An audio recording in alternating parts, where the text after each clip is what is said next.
Shalom, mes frères et mes sœurs. Je vais vous parler ce que Saint-Esprit m'a montré la nuit des 10. La nuit des 10. Ce que Saint-Esprit m'a montré, je vais prier d'abord pour laisser ces moments entre les mains de Dieu, notre Seigneur Jésus-Christ, Père éternel. Merci notre Dieu, merci notre Roi, Père éternel, toi qui es le maître des temps et des circonstances. Merci pour ces moments encore. Tu nous donnes ce moment de privilèges avec mes sœurs et mes frères qui vont écouter. Père éternel, on s'abandonne entre tes mains. Saint-Esprit, prends contrôle de toutes les choses. Que ce ne soit pas la chair qui parle, mais toi seul, que tu puisses parler à tes enfants. Seigneur Jésus-Christ de Nazareth, pour que ton Église puisse se réveiller, pour que ton Église puisse se revêtir toutes les armures de Dieu qui se trouvent dans l'Éphésiens 5. Oui, Père éternel, car ta parole dit, nous ne combattons pas contre la chair et le sang, mais c'est contre des principautés, c'est contre des dominations. Oui, Père éternel, mon Dieu, réveille tes enfants. Réveille tes enfants au nom puissant de Jésus-Christ de Nazareth. Père éternel, ouvre des oreilles spirituelles, ouvre des yeux spirituels, Papa. Ouvre leur attendement au nom puissant de Jésus-Christ de Nazareth, qu'ils puissent comprendre. Au nom de Jésus, Père éternel. Amen. Avant que je puisse vous révéler ce que Saint-Esprit m'a montré, je vais lire dans la parole de Dieu, première épître des Romains. Première épître des Romains, à partir du verset 18. Première épître des Romains, à partir du verset 18. Je vais lire au nom puissant de Jésus-Christ de Nazareth. Car la colère de Dieu se déclare du ciel contre toute l'impiété, l'injustice des hommes qui suppriment la vérité injustement. 19. Parce que ce qu'on peut connaître de Dieu a été manifesté parmi eux. Dieu leur ayant manifesté. 20. Car la perfection invisible de Dieu, sa voix, sa puissance éternelle et sa divinité, ça se voit comme à l'œil depuis la création du monde, quand on considère ses ouvrages de sorte qu'ils sont inexcusables. 21. Parce qu'ayant connu Dieu, ils ne l'ont point glorifié comme Dieu. Ils ne lui ont point rendu grâce, mais ils se sont égarés dans de vains raisonnements et leur cœur destitué d'intelligence a été rempli de ténèbres. 22. Se disant sages, ils sont devenus fous. 23.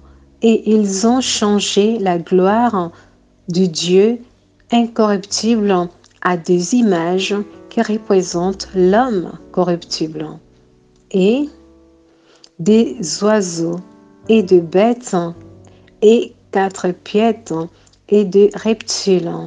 24. C'est pourquoi aussi Dieu les a livrés aux convoitises de leur cœur et à l'impureté, en sorte qu'ils ont déshonoré eux-mêmes leur propre corps. 25. et qui ont changé la vérité de Dieu à des choses fausses et qui ont adoré et servi la créature au lieu du Créateur, qui est béni éternellement. Amen. 25. C'est pourquoi Dieu les a livrés à des passions infâmes, car leurs femmes parmi eux ont changé l'usage naturel à un autre qui est contre nature. 27. De même aussi les hommes, laissant l'usage naturel de la femme, ont été embrasés dans leur convoitise, les uns pour les autres, commettant homme avec homme des choses infâmes et recevant à eux-mêmes la récompense qui était due à leur égarement. 28. Car comme ils ne se sont pas souciés de connaître Dieu, aussi Dieu les a livrés à un esprit dépravant pour commettre des choses qu'il n'est pas permis de faire. 29.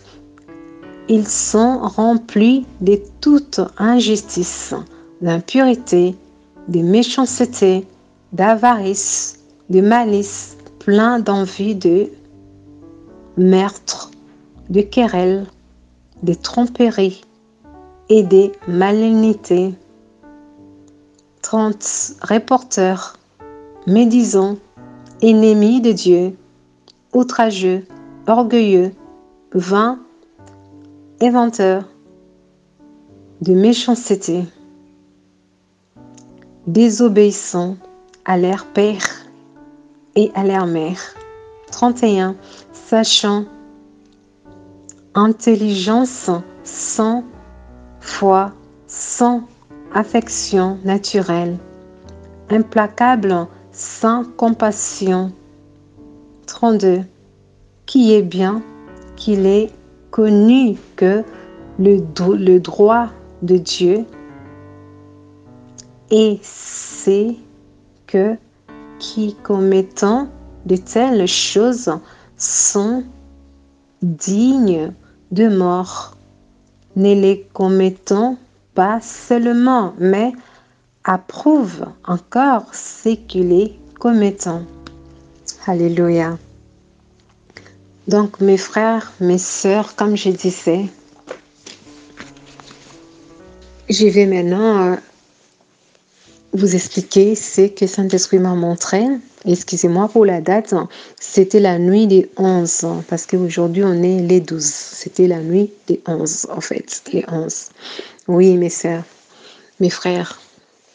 Je me suis vue, j'étais dehors, j'étais dans la rue. Dans cette rue-là, c'était une rue qui était énorme, c'était comme dans l'autoroute, quelque chose comme ça.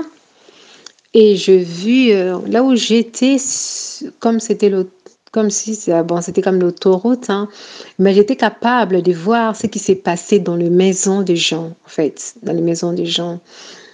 Et première chose, je me suis vue, j'étais dans une maison. C'était ici en Europe. Pourquoi je dis c'était ici en Europe? Parce que j'ai vu des Européens, oui. C'était dans j'ai vu dans une chambre, il y avait un homme qui était dormi dans le lit. Mais j'ai vu aux côtés de lui, dans cette rêve-là, il y avait un petit garçon, en fait. Mais c'était bizarre, c'était des choses qui s'est passées, c'était vraiment horrible, en fait. C'était horrible. Et cet enfant-là, ben, il y avait des adultes commettant des choses qu'ils ont interdites avec les enfants. Et j'ai vu cette personne-là, il avait commis des choses interdites avec cet enfant-là. Dans cette vision, je parle bien des visions que je vis ça. Et quand je vis ça, j'étais choquée de voir ça et je voulais parler, mais il ne m'attendait pas. Donc, Saint-Esprit me permet seulement de voir ce qui était en train de se passer. Après, je voyais cet enfant-là, il avait confiance à cette personne-là, cet adulte-là. Et après, il a posé sa tête sur la poitrine de ce monsieur-là. Et j'ai quitté cet endroit-là. On m'a amené dans un autre endroit encore. Quand j'ai quitté là-bas, maintenant, j'ai vu, c'était dans la rue. Dans la rue, maintenant, il y avait beaucoup de gens. On dirait les gens ils étaient en train de manifester. Il y avait ouais, les gens ils étaient en train de réclamer leurs droits dans la rue.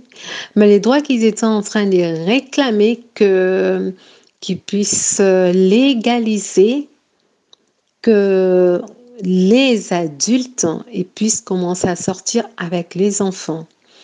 Donc, les enfants, commettant des choses contre nature. Contre nature.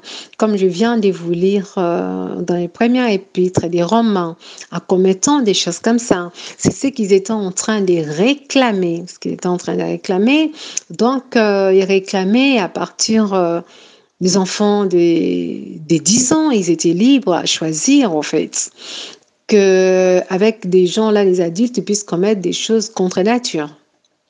Ce que je voyais dans cette vision-là. Il y avait vraiment beaucoup de gens qui promenaient là, qui étaient dans la rue, qui étaient en train de revendiquer, en fait, ce droit-là, droit de ces choses. Et après, on m'a enlevé là-bas, je me suis vue maintenant dans une maison encore. Et dans cette maison-là, il y avait une famille. Ouais, il y avait une famille.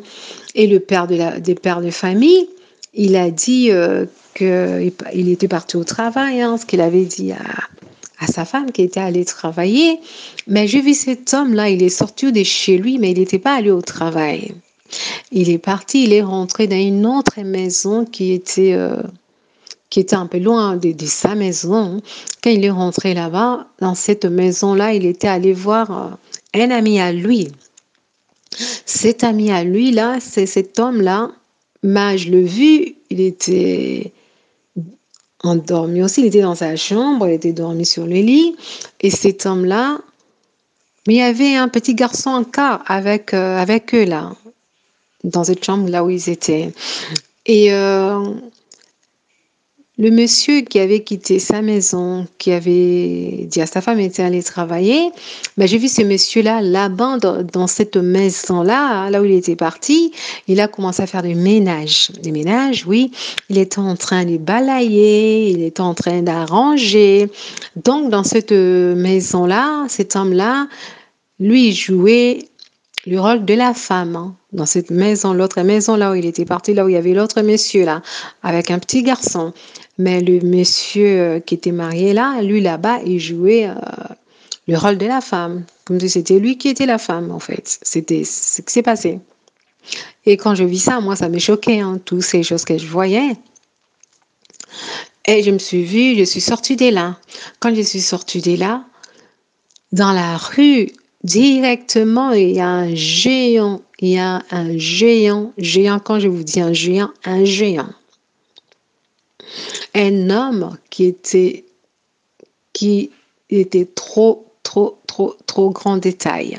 Je peux vraiment trop grand détail. D'ailleurs, comparant, je peux vous dire, vous connaissez les gens qui lisent la Bible, comme l'histoire de David et Goliath. C'était comme ça.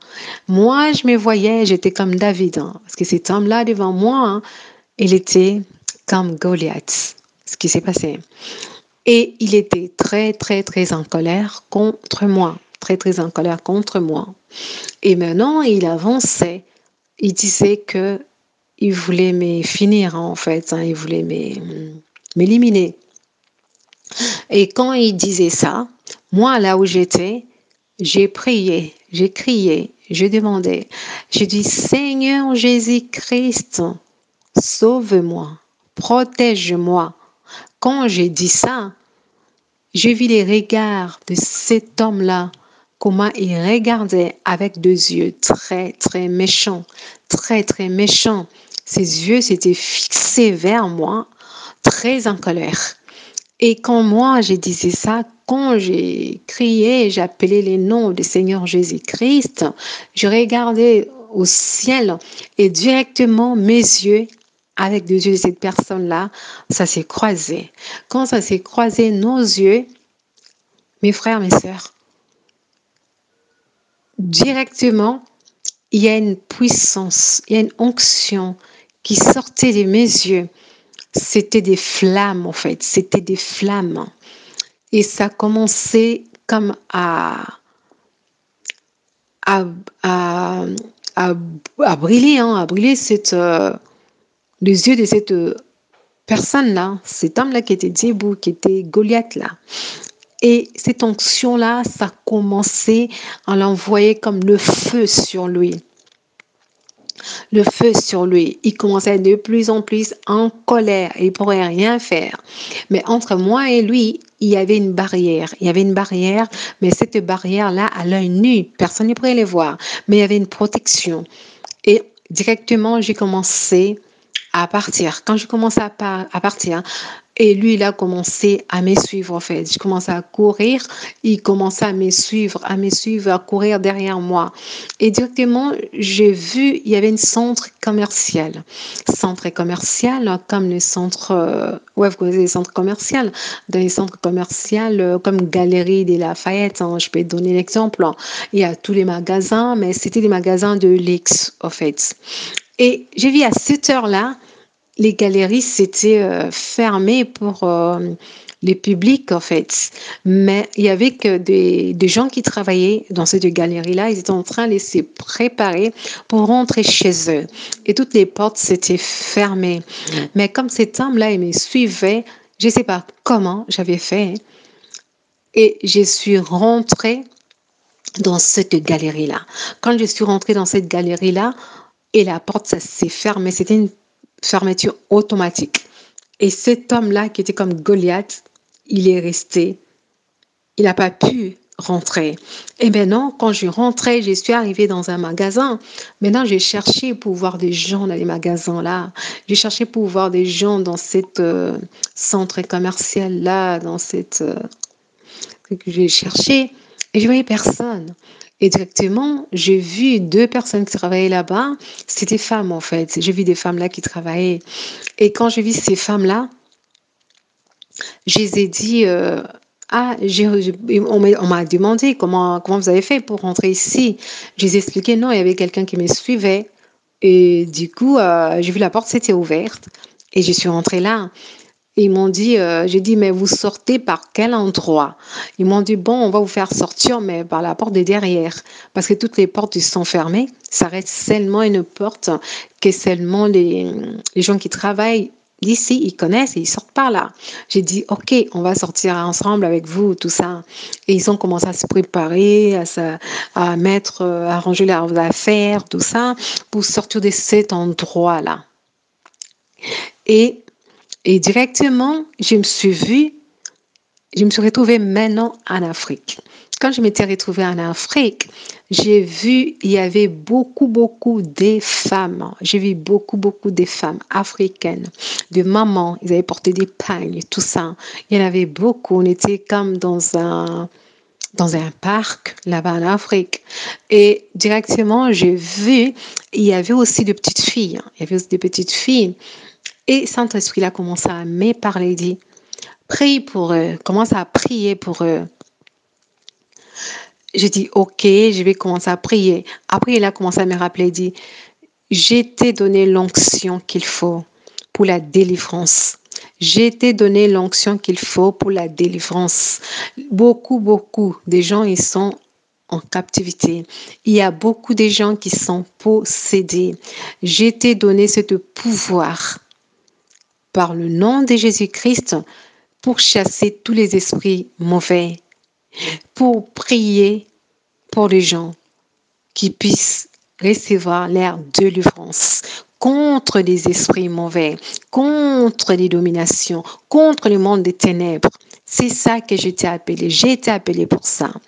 Et quand Saint-Esprit m'a rappelé ça, directement, j'ai soulevé ma main droite. J'ai commencé à prier.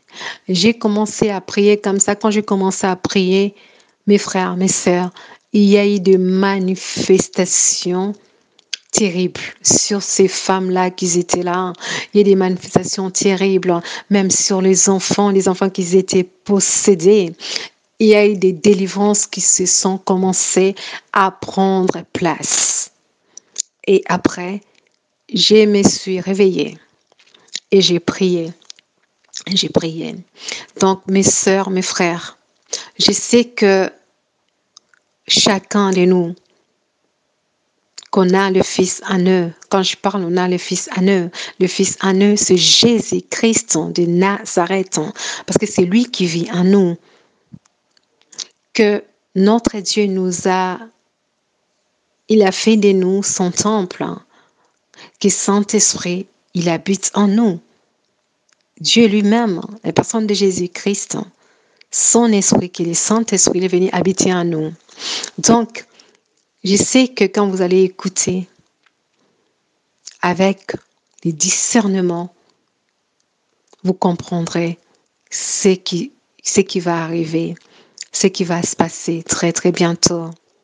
Très, très bientôt. Et j'ai vu aussi des femmes, ils n'avaient plus aucun droit des femmes, de réclamer pour leur mariage, de réclamer pour leur couple. Quand des femmes, ils réclamaient pourquoi mon mari il est parti avec un autre homme. Il y avait personne pour leur défendre. Il y avait personne pour leur défendre, en fait. C'est ce qui s'est passé. Mes sœurs, mes frères, ce que je peux vous dire seulement, le monde, il est déjà ténébreux, mais ça va devenir de plus en plus encore ténébreux. Priez pour vos enfants. Priez les gens qui sont mariés, priez pour vos maris. De femmes, priez pour vos maisons. Parce que dans la Bible, on nous dit, la femme sage bâtit sa maison. Prions, soyons des intercesseuses de nos maisons. Soyons les intercesseuses pour nos familles. Soyons les intercesseuses pour nos maris. Parce qu'il y a des temps très, très sombres, très, très ténébreuses qui va prendre place très, très bientôt. Très, très bientôt. Comme dans l'épître des Romains, que je vous avais lu tout à l'heure, ils ont dit, les hommes, ils se sont enflammés dans les désirs entre homme et à homme. Oui, cette chose, ça va prendre encore ampleur de plus en plus. Vous vous rappelez les Sodome et Gomorrhe, les gens qui lisent la Bible? Ça va être plus que ça, parce qu'il y avait aussi beaucoup d'abus contre les enfants, les petits garçons. Mes frères, mes sœurs, lisez Éphésiens 5. Revêtez-vous de toutes les armures de Dieu. Le temps est arrivé. Chaque enfant de Jésus-Christ de Nazareth, chaque enfant de Jésus-Christ, de Nazareth, l'épouse de Christ, partout là où vous êtes, réveillez-vous, réveillons-nous dans le jeûne, prière, marchons dans la sanctification, parce que la parole de Dieu nous dit, notre combat, c'est pas contre la chair et le sang, mais c'est contre des dominations, contre des principautés, contre des princes de l'air, contre les ténèbres. Si vous ne revêtez pas les armures de Dieu, les ténèbres vont vous vaincre. Si vous ne revêtez pas les armures de Dieu, les ténèbres vont vous tuer. Mes sœurs, mes frères. La parole de Dieu dit, sans la sanctification, personne ne verra Dieu. Le diable, il rôde, il cherche qui dévorer. Les loups, ils rôdent dehors, ils cherchent qui dévorer.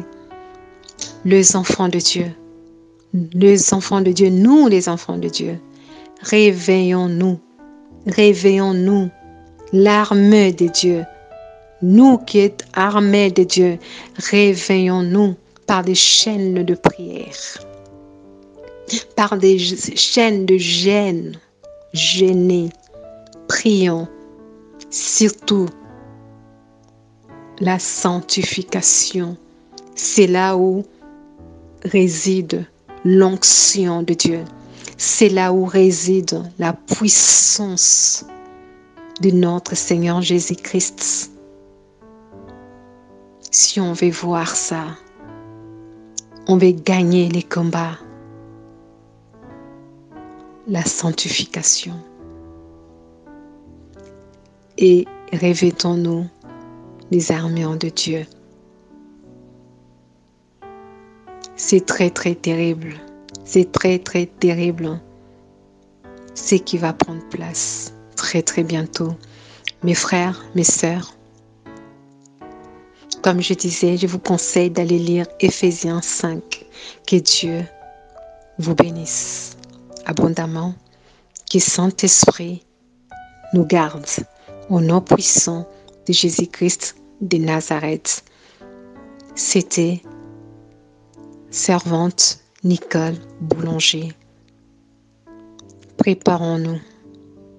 Préparons-nous. Préparons-nous. Jésus-Christ, il est à la porte. L'enlèvement de l'Église, c'est pour très très bientôt. C'est vrai, la Bible nous dit, personne ne connaît ni l'heure ni jour. Il n'y a que le Père qui connaît.